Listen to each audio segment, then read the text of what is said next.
If Danny Ainge says that they have a plan, then I believe him. Welcome in or welcome back. I think it says a lot about a team when the most exciting thing to happen to them this offseason was reverting back to the Purple Mountain jerseys. And that is the correct decision, by the way. I'm not sure why they ever pivoted away from those. And I think that there should be more exciting things to talk about because honestly, I like a lot of their roster. They're very young, they're very talented. They're not going to be very good this year, but I think they could be pretty good in the future. I do just think that they're in a weird spot because I think if you ask the other 29 GMs in the league, there's at least one or two players on this team that they would love to have on theirs. And for whatever reason, it's just not meshing. Will their offseason fix that? Time will tell, but let's start with the draft. At number 5, they picked up Ace Bailey. At number 18, Walter Clayton Jr. out of Florida. And at number 53, John Tonje. And I think that the pairing had a really rough start, but it does seem like Ace Bailey is ready to call Utah his home, at least for the immediate future. And it doesn't take a rocket scientist to figure out why they drafted him.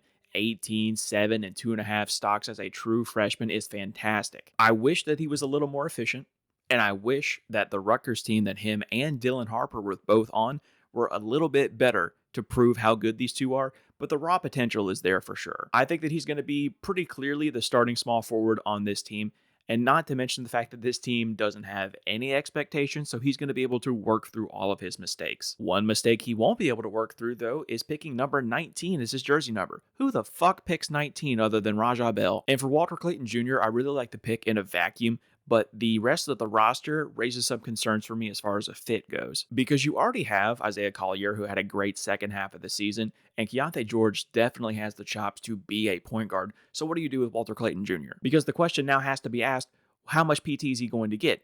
I think because of how bad this team is going to be, the answer is going to be a lot, but I still don't like the fit at all. It's up to him now to have good enough play throughout the season to make him stand out within this crowd of point guards. And because Isaiah Collier looks like he had a fantastic season and he looks poised to carry that over into this season, I feel like that point guard spot is locked up, but maybe we can change our minds about him because he definitely has the skills and he was fantastic for that Florida team. He was part of a winning culture there. Hopefully he can bring that to Utah. And who knows, maybe he's the point guard of the future instead of Isaiah Collier. The Utah Jazz did have one re-signing in Oscar Tshiebwe. Is this an important signing? No. Am I still going to talk about it because he briefly attended my favorite university? You bet your ass I am. I've talked a lot before about players coming into the league that have a real throwback vibe to them, a relic of a past, a part of a bygone era as far as a play style is concerned, and it definitely applies to Oscar. Is that a bad thing? Yes and no. It's a bad thing right now because at this stage in his career, he isn't developed enough as an offensive talent to be able to help any roster in any sort of way. You need to be able to stretch the floor, and he certainly doesn't do that. And he doesn't have to be a 40% guy from three, but until you're a league average shooter, I just don't see a whole lot of playing time for you. Unless, of course, you are elite at something else, and his one skill that he truly is elite at is rebounding and the defense, but we're going to have to talk about that. I do want to talk about the positives in his game. Last year in the G League, and I know what you're going to say, G League, not real comp, whatever. In the G League last year, he averaged 19 rebounds a game, and 8 of those were offensive rebounds. I think he's a really solid defender, and he shoots almost 60% from the floor. Will that translate to the NBA? Time will tell. Again, you have to be elite in another area of the game to warrant staying on the floor when you have deficiencies like that.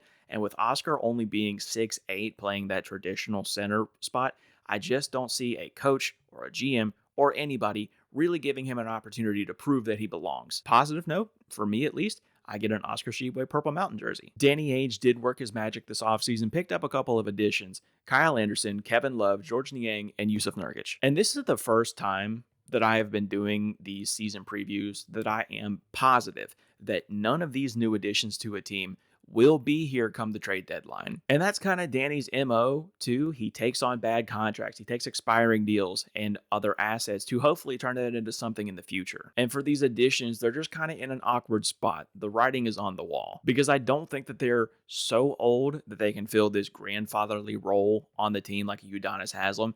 And I don't think that they are young enough or impactful enough to actually be vet contributors on this team. So I think that for the 6 months that they're employed by the Utah Jazz, they are going to be break class in case of emergency players. They're going to be really good mentors to the youth. And come the trade deadline, they're all either going to be bought out or traded to a different team. And I kind of think all of them know that that's the situation. I think they know that that's what's going to happen, and they're just here for the ride. We do have a couple big departures to talk about in Jordan Clarkson, John Collins, and Colin Sexton. For Jordan Clarkson, even at this stage in his career, I would have imagined could have been traded for something. Any asset, even if that means just one late second round pick, I figured that Danny Ainge would have been able to trade him. So imagine my shock when I learned that he's just going to get waived and walk to a contender in the New York Knicks. Now, don't get me wrong, I understand why he was waived. Prior to his being waived, he was making $14 million a year, and he is very limited in what he can do for a basketball team. He's very one-dimensional, and $14 million is a lot to give that kind of player. Those kind of players are probably better suited making the $5 to $7 million that he's making right now in New York. I do think that he will do well in New York, but he just didn't match a timeline here, and it was time to move on. John Collins was in a very different situation. At 28 years old, I wouldn't call him young, especially in NBA terms, but he was a high-impact player like we see in Lauri Markkanen. Like Jordan Clarkson, I do think that John Collins is going to have a pretty good year in LA. He's going to be spoon-fed buckets by Chris Paul and James Harden, so I expect a lot from him this year. I think if the Jazz were going to miss something from his game, they would miss his athleticism, but honestly, Ace Bailey's a pretty good consolation prize for that department. And lastly, unironically, I do think that the Jazz will miss Colin Sexton's play. I said in the Hornets video about how big of a fan I am of him, and all those things ring true here. The team wanted to go super young, and Colin Sexton is just a math problem. And at bare minimum, I do think that this team will miss his defensive intensity, because as it stands right now, there aren't any real perimeter defenders on this team, or at least ones that are at Colin Sexton's level, and I don't see anybody stepping up this year for that. So as an overview, I think this is going to be a year of answering questions for the Utah Jazz. With so much young talent on the team and zero expectations, you are able to find out who's for real on your team. Can Kyle Filipowski keep his run from last year? Will Taylor Hendricks bounce back? And is Isaiah Collier the future point guard of this team? The Utah Jazz are not going to be very good this year, so I wouldn't go mocking up your championship merchandise just yet, but I do think that this year specifically could give us a glimpse into the future of what this team could be. There have been some rumblings as of late that Walker Kessler is not going to be part of this future, so that he won't be here whenever the team does reap some sort of benefits. But like Danny does, I'm sure that he's going to be able to take Walker Kessler, turn it into assets, and do something with those. Because if I know one thing about Danny Ainge, he loves a deal, and he comes out on top more often than not. What are you most excited about for this Utah season? Let me know down in the comments below. While you're down there, check my description. It's got a link tree with all of my socials. Blue Sky, Twitter, TikTok, Instagram. I am everywhere. And I also have a Discord community that I would love for you to be a part of. But that's going to do it for me today. Be on the lookout for your favorite team in this series. Be kind. Tell somebody you love them. And I'll see you in the next one. Barely scraping by. Trying to stop puffing. I'm trying to be one of the greats.